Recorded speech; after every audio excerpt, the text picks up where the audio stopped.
मैं आपको सुनाना चाहता हूँ। शादी हो रही थी और शहजाद गुल साहब की बेटी की शादी थी। अच्छा। तो वहाँ पे मैं एज ए कोरियोग्राफर करा रहा था, डांस सब प्रैक्टिस कर रहे थे। तो उधर ना मायूं था, उधर मेगा थी, उधर नूर थी, उधर सना थी, उधर जियाली थी, उधर सब बाबरा बेगम थी, रीमा थी, उधर जेबा बेगम थी, और जितनी तकरीबन सब आर्टिस्ट जो ना वहाँ पे आई थी गरीब थे। तो वहाँ पे ना सब परफॉर्मेंस कर रहे थे अपने अपने गानों पे। उधर नूर ने किया, फिर मेगा ने किया, फिर किरण ने किया, जिया अली ने किया, फिर वो मैडम नूरजहाँ की बेटी ने किया, वो सबसे छोटी टीना, उन्होंने परफॉर्मेंस की वहाँ पे। तो सब कर रहे थे। तो अब मेरी आवाज़ है जिमी जिमी जिमी का डांस, जिमी का डांस। तो उससे मैं स्टेज पे चला गया डांस करने के लिए। तो जब स्टेज में मैं डांस कर रहा हूँ, अभी एक बोल शुरू हुआ गाना, वो गाना था इंडियन, ढोला रे ढोला रे ढोला। तो मैंने यूं एक्शन किया, तो मुझे नहीं पता, एक औरत कोई आई, ऐसे मेरा हाथ पकड़ा उसने।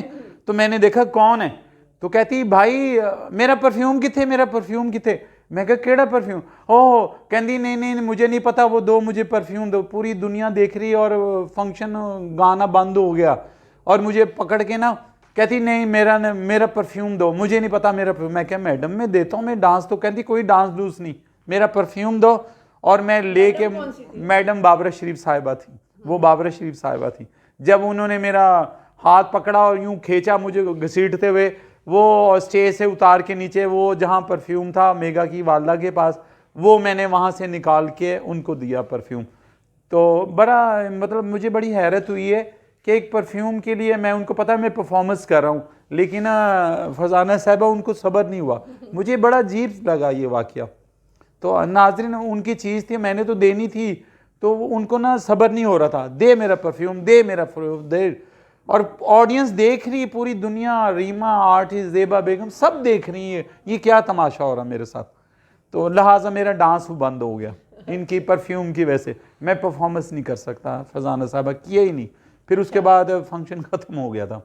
जाहिर है ये आ गया बीच में मसला जो हो गया था, लिहाजा ये हो चुका है। कोई खास परफ्यूम होगा अल्लाह जाने, नहीं उन्होंने मुझे कहा था अपने पास अमानत रखो, और मेरी एंट्री होगी, मैं स्टेज पे चला गया, परफ्यूम मैं उधर छोड़ गया था, ये वजह हुई है।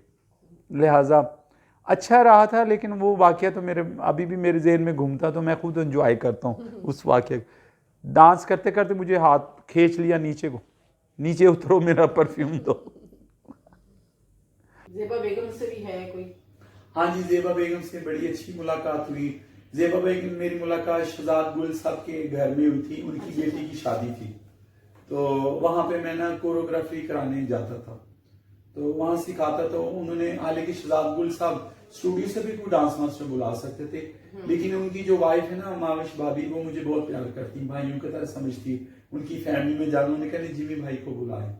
जब मैं वहाँ पे डांस कोरियोग्राफी कराता, उनकी बेटी की शादी थी, तो तेल मेहंदी थी वहाँ पे ना नूर आई थी, बाबरा बेगम थी, उधर जेबा बेगम थी, उधर तकरीबन सभी आर्टिस्ट, जिया अली भी थी वहां पे बैठी हुई थी, और कौन थी, तमाम टॉप एक्ट्रेस वहां बैठी हुई थी। सबसे जो मेन जो आगे बैठी थी, रीमा बैठी हुई थी, और जेबा बेगम बैठी हुई थी, और बाबरा बेगम बैठी हुई थी, उधर सबसे आगे बाबरा जी बैठी हुई थी। ऐसी लाइन पे कुर्सी लगी। वहां पे नूर ने परफॉर्मेंस की, डांस की, जितनी लड़की थी सब ने की। वहां मेगा ने भी की थी, उधर परफॉर्मेंस की थी। उधर जितनी डांसर थी वहां उन्होंने एज ए शौकिया, वहां मेहंदी थी ना, सब अपनी परफॉर्मेंस कर। तो एंड पे ना मेरी बारी आई, तो उन्होंने कहा जिमी की बारी, जिमी भी डांस दिखाएगा। तो मैंने जी वहां पे परफॉर्मेंस की, मेरे कुछ 3 आइटम हुए थे उधर। तो जब आइटम खत्म हुए तो तालियां, सब लोग खड़े होके ना, जेबा बेगम तो तालियां बजा रही है, और मुझे ऐसे जब डांस खत्म हुआ मेरा एंड पे, तो जेबा बेगम ना, सब लोग, मैं पसीनो पसीनी हुआ, और सब लोग ऐसे क्लैपे दे रही खड़े होके सब। जब मैंने वहां परफॉर्मेंस की शहजाद गुल के घर के अंदर, लॉन के अंदर, पूरा बहुत बड़ा मन, कोई, मैंने कितनी दुनिया थी मुझे नहीं पता, कितने लोग होंगे, इतने मुझे याद भी नहीं है। तो इतनी ऑडियंस थी, तो सबसे आगे जेबा बेगम, रीमा उनके साथ बैठी, बाबरा बेगम इस तरह लाइन पे बैठे हुए। तो मुझे ऐसे इशारा करके ना, तो ऐसे बैठे, ऐसे इशारा करी, तो मैंने दूर से, मुझे किसने कहा वो जेबा बेगम आपको बुला रही है। पीछे से कोई आवाज आई है, तो कहती वो आपको जेबा बेगम, तो ऐसे इशारा करी, इधर आओ। तो मैंने देखा उन्होंने एक लिफाफा पकड़ा हुआ था, जब मैं पसीनों पसीने परफॉर्मेंस करके आ गई हूँ तो पसीने नुचड़ रहा हूँ पसीनों से, तो कहती अरे भाई मैं कब से खड़ी हूँ आपके लिए और आप आ ही नहीं रहे। मैं कहती जी मैडम जी मैं माफी चाहता हूँ। तो कहती ये भाई आपके लिए नजराना है, तो कुछ भी है ये कबूल करें आप। मैंने वो पकड़ा, इतनी देर में ना रीमा ने ऐसे पर्स खोला, वो कुर्सी पे बैठी हुई, तो वो उठ के ना ऐसे कोई 5,000 रुपया था, वो ऐसे ना मुझे दे। मैं क्या रीमा ले लूं, आपको इतने, आप तो कहते उस्तादों की हम बहुत इज्जत करते हैं, ये इज्जत है? वो इतनी बड़ी खातून है, वो खड़ी हुई है, मुझे नजर दे रही है और आप बैठ के मुझे दे रही है। कहती हो सॉरी सॉरी जी साहब, सॉरी सॉरी। फिर उठ के खड़ी है, उन्होंने भी मुझे ऐसे दी है नजराना, जो उस्तादों का हक होता है। तो ये वाकया मेरे लिए जिंदगी का बहुत बड़ा वाकया है कि ज़ेबा बेगम ऐसे खड़ी हुई है और मुझे मेरे लिए खड़ी हुई है ऐसे, पता नहीं कब से मुझे पीछे किसी ने आवाज दी कि जाओ। तो ये वाकये छोटे छोटे बड़े। और एक दिलचस्प और वाकया जो मैं आपको शेयर करना चाह रहा हूँ, उसी जमाने में ना मैं प्रैक्टिस करा रहा था कि डिफेंस के अंदर ही था, मुझे आमिर सुहेल साहब का फोन आता है, क्रिटिकल खिलाड़ी नहीं जो, उनकी कॉल आती। तो कहता है जिमी कहाँ हो? कहता है हमारे घर पार्टी, तो तुम आओ, तुम्हारा वहां पे आ जाओ। मैं जी वहां चला गया। वहां जब गया तो वहां पे ना तबिंदा डांस कर रही थी, तबिंदा जो फिल्मों में आती थी वो कर रही थी। उधर मेरू भट्ट थी, मेरू भट्ट, रोज भट्ट उधर डांस कर रही थी लड़कियां। जब वो कर रही थी तो एक और दो लड़कियां और भी डांस कर रही थी, तो मैं ना वहां देखा तो उन्होंने कहा आमिर सुहेल कहने लगा अब जिमी साहब का डांस देखें। तो क्रिकेट भी वहां, मुझे नहीं पता कौन था, लाइट जल रही थी, अंधेरा था। तो फैसलाबाद से लोग, उन्होंने कहा अब लड़कों का डांस देखेंगे हम, इस तरह वो सब कहने लगे। तो उसने कहा आप जिमी का जब डांस देखोगे तो लड़कियों को भूल जाओगे। आमिर सुहेल साहब ने ये बात कही। जब गाना शुरू, मैंने इंडिया का गाना था वो डोला डोला और देवदास का, मार डाला, उन दिनों में ये गाना हिट हुआ था। जब मैंने गाना गाया तो लोगों ने मेरे पर पैसों की बरसात होगी, वहां पर पैसों की बरसात। तो अंधेरा था, लाइट जल रही थी। ये बड़ा दिलचस्प वाकया और मेरे लिए बड़े एजाज की बात है फरजाना साहिबा, जब आप भी सुनेंगे तो आप हैरान। तो एक शख्स ना, मैं डांस करके हटा हूं तो पैसे जमीन पे बिखरे पड़े थे, कह रहे अरे भाई ये पैसे तो अपने उठा लो। मैंने कहा नहीं कोई बात नहीं, कोई नहीं उठाता। मैं फिर गाना करने चला गया, 2 गाने किए, तीसरा दूसरे गाने फिर कहते भाई पैसे तो उठा लो। मैंने कहा नहीं सर कोई नहीं, मेरे पैसे रहने दो, कोई बात नहीं, नौकर उठाएगा, मैं नहीं उठाता हूँ।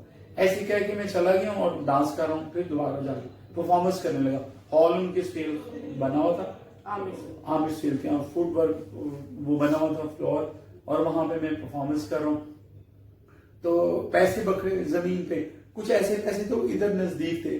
तो मैंने देखा वो बंदा ना मेरे पैसे उठाई जा रहा है, तो ऐसे कर रहा है। तो तीसरा गाना खत्म हुआ तो ऐसे पैसे उठा के ना उसने इकट्ठे करके ना ऐसे सोफे पे रखे। तो जब लाइट ऑन होती तो वो बंदा कहता है भाई बात सुनो। मैं कहा जी सर। तो लाइट जल्दी, आप हाथ ऐसे करें, हाथ फरजाना से हाथ करें। तो उस बंदे का इधर आओ, मैंने ऐसे उठाया तो लाइट ऑन होती तो वो देखो वो बंदा कौन था, पूछे आप कौन था? बताइए कौन था वो बंदा? वो था जवेद मियां दास साहब, जो मेरे पैसे उठा रहे थे जमीन से। उसने मुझे कहा जब पैसे उठा के तो कहने लगा जिमी साहब इसकी कदर करे, ये आपकी कदर करेगा, वो ये आपकी कदर करे। ये देखो ऐसे ऐसे वाकया अपनी लाइफ के अंदर।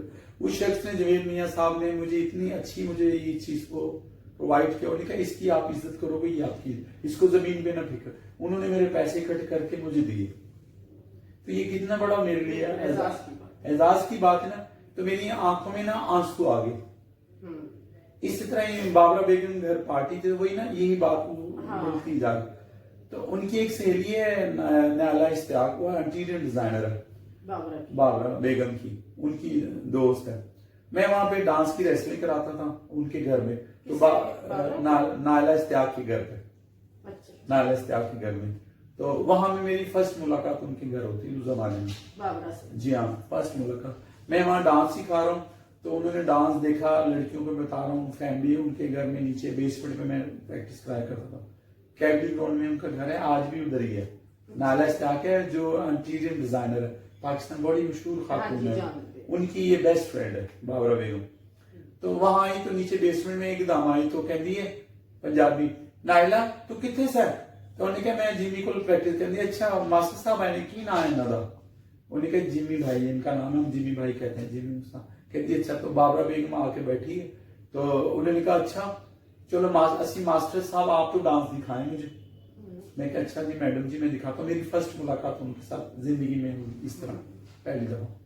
तो जब मैंने डांस दिखाया तो उन्होंने कहा वाह बहुत अच्छा, आपके डांस में ना पाकीज़गी है। ये बाबरा मैडम मुझे कह रही है कि आपके डांस में पाकीज़गी और खूबसूरत डांस करते हो। इस तरह मेरी मुलाकात हुई, एक दो उधर ही वो घर आती थी तो मुलाकात, उनके घर में खाना था बाबरा बेगम के घर में।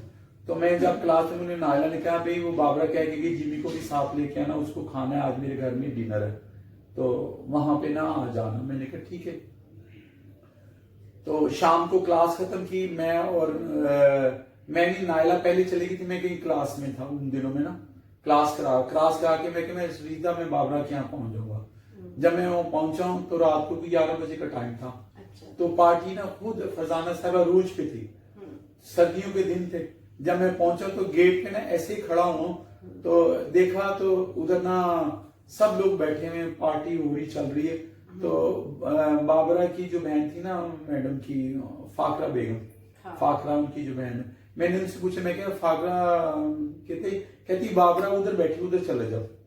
तो मैंने ऐसे देखा बाबरा बेगम ने, एक नीचे ना कुशन थे वहां बैठे, सब लोग कुर्सियों पे बैठे हुए थे। तो मुझे ऐसे देख के बाबरा बेगम कहती, मैं ना उधर चला गया। जब उधर चला गया तो मैं क्या अस्सलाम वालेकुम मैडम जी कैसी, कहती मैं ठीक। कहती क्या बात है इतनी लेट आया। मैं क्या मैडम जी बस क्लास हो गई। कहती पार्टी तो शुरू हुई 9 बजे की, अब आप आ रहे। तो अच्छा मैं ऐसे ही खड़ा हूं तो बाबरा बेगम नीचे बैठी तो कहती हाथ पकड़ो। उन्होंने हाथ पकड़ा तो मुझे उठाया, कहती आप इधर बैठो। मैं क्या वो क्यों? कहती मेरी सीट पे बैठ, क्योंकि आप उस्ताद हैं, उस्तादों की हम कदर करते हैं। तो ये बात जब उन्होंने कही तो मेरी आंखों में ना आंसू आ गए। तो मैंने कहा इतनी बड़ी खातून ने मुझे इतनी इज्जत दी इसने। मैं बाबरा बेगम का ये वाक्य आपको बताऊं कि दिलचस्प वाक्य, उठ के उसने अपनी सारे देख रहे मंजर, उन्होंने मुझे अपनी जगह दी है कि यहाँ बैठे कि आप उस्ताद हैं। तो कैसे कैसे वाक्य ऐसे ऐसे वाक्य हैं बाबरा बेगम का ये वाक्य। फिर उनको मैंने सिखाया भी है, जाके सिखाता था, प्रैक्टिस भी कराया। हाँ जी मैंने उनको गाना सेट कराया था। उन्हीं तो अंडरस्टैंडिंग बहुत ज्यादा होगी। फिर हमने गाना भी सेट किया था, वो शरारा शरारा गाना नहीं था, हिट हुआ था उन दिनों में, वो हमने, मैंने और बाबरा जी ने इंडिया का वो हमने सेट किया। पार्टी पे डांस भी किया हमने दोनों में, मैंने उन्हीं की घर में पार्टी में डांस भी किया था, वो भी सेट किया हमने। फिर इस तरह क्लास भी वो करने लगी मेरे साथ। फिर वो गाना चला था अखियां, वो नहीं है माधुरी दीक्षित वो गाना था, अखियां मिलाऊंगा भी अखियां मिला, वो भी मैंने उनको सेट कराया था उन दिनों में। क्योंकि अंडरस्टैंडिंग बहुत ज्यादा हो गई थी ना उन दिनों में। तो इस तरह बाबरा जी से बड़ा अच्छा टाइम गुजरा, बड़ा अच्छा, बहुत अच्छी हैं और इतनी अच्छी कि बहुत रिस्पेक्ट और इज्जत करती हैं। मैं उनको, अल्लाह ताला उनको खुश रखे, अल्लाह ताला उनको जिंदगी दे और सेहत